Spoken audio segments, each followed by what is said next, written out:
gave us some education on what's out there, what things are available. Right. I do say that. Okay. Yeah. How about Dennis Hickey? Dennis Hickey. Yeah, you remember Dennis? Yes. He was. A while ago, I said something about Ed Piper and Mike Phillips. Dennis Hickey was a legislator as well, and that was right about that same time. And I should have said Dennis Hickey, Ed Piper, and Mike Phillips. Yeah. Dennis Hickey was a big spoke in this whole process. Very big spoke in this whole process. Yeah, I know he passed. I think there was a tobacco tax went in to help the state pay for the initial design of the. Oh, really? The dam, and he was involved in getting that. Yeah. So that I can't relate to that one. I don't know that. Yeah.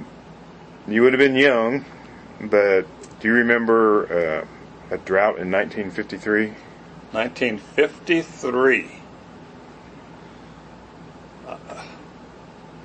64. I was 23. You'd been winners in baseball then, probably. Yeah, I can honestly say that I don't think I can remember that. I've run across a clipping that Jasper was Hassenauer was running a water line from the White River to the Patoka River because of the drought in '53. Oh yeah. Yeah, and they didn't get paid for a year or something like that. Yeah. That's the first I'd ever heard of that. Of course, it's not there anymore. Yeah, I can't remember the drought in '53, but there was a big flood in Jasper in '67, '68. Yep. I can remember going to work with my dad. I wasn't married yet. Went to work with my dad, and we got on a National Guard truck at the Schnitzelbank, and we drove down 162 then, and we got off about a block from the courthouse, and I went to work because I remember that the water was so high. Yeah. Yeah. It used to flood quite a bit in Jasper there, didn't it? Oh, absolutely. Jasper and a lot of other areas too. Yeah. Not just Jasper. Yeah. Yeah.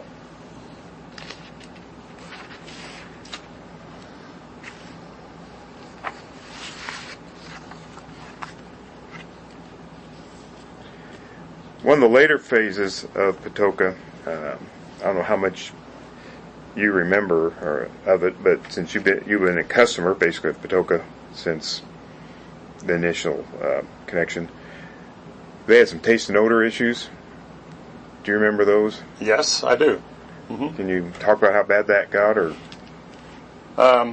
It's just to cap it off. It seemed to be a seasonal thing, and our customers would tell us about it. And of course, we noticed it ourselves. Our board members have noticed it ourselves, and we probably didn't pay as much attention to it as some other consumer may have had. But it seemed to be seasonal. In other words, certain times of the year. I don't even remember when it was. I'm thinking it might have been either spring or fall, of course. And then I think we wrote some letters to Patoka Lake Water and Sewer about it, and then they responded back. And I'm thinking I attended one or so meetings up there on behalf of the utility, not to complain, but to support the fact that something needed to be done to get it corrected. And then, of course, somehow it got itself corrected. I don't know all the details, but They put in a big taste and odor removal process. Yeah, and we saw that, and I think it works now. Yeah. I saw that, but I'm not a chemist, so I can't respond to how they do it. Yeah. Okay. I'm quickly winding down to the end of my stock questions. So we'll first ask: is there anything that you wanted to talk about? You've done a really fine job today. If there's anything you wanted to talk about that we haven't gotten to. I guess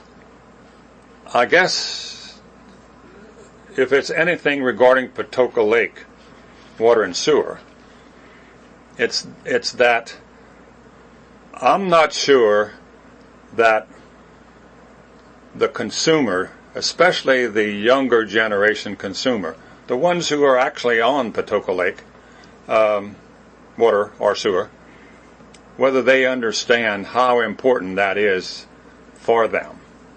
I'm not sure they all understand that.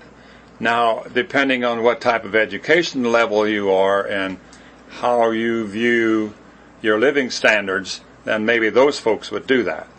But I don't think that's. I don't think that people appreciate what Patoka has done for our area. Now, you take some areas where flooding has always been an issue, and their parents may have said something. Those folks really believe in the Patoka Lake Water and Sewer projects. So I guess if there's anything that I feel like they don't get enough credit for, is that for what they actually do and represent for our state, our region, or our communities as well. I guess that I've always thought that. People come to our water utility and they sign up. They're wonderful people. They sign up, but they don't realize where it came from, what they went through to get it here, and what it means to have it. It's just like, you're adding two and two, and they just have to come here, and they never had to worry about whether or not they had enough water to get the Saturday bath in. That's correct. That type of thing. Yeah, yep. Right. Yeah, they want to wash their car, they just open the faucet. Whether they realize what folks went through to get it there, some do, and I don't want to discredit that, but a lot of them don't. Yep. What advice would you have for future leaders in St. Anthony and future leaders of the district? From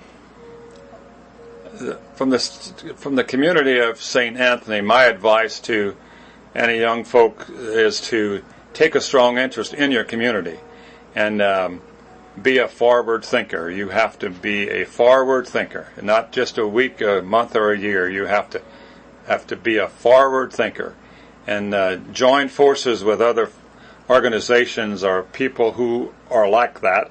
And if you do that, your community will always be ahead of the game.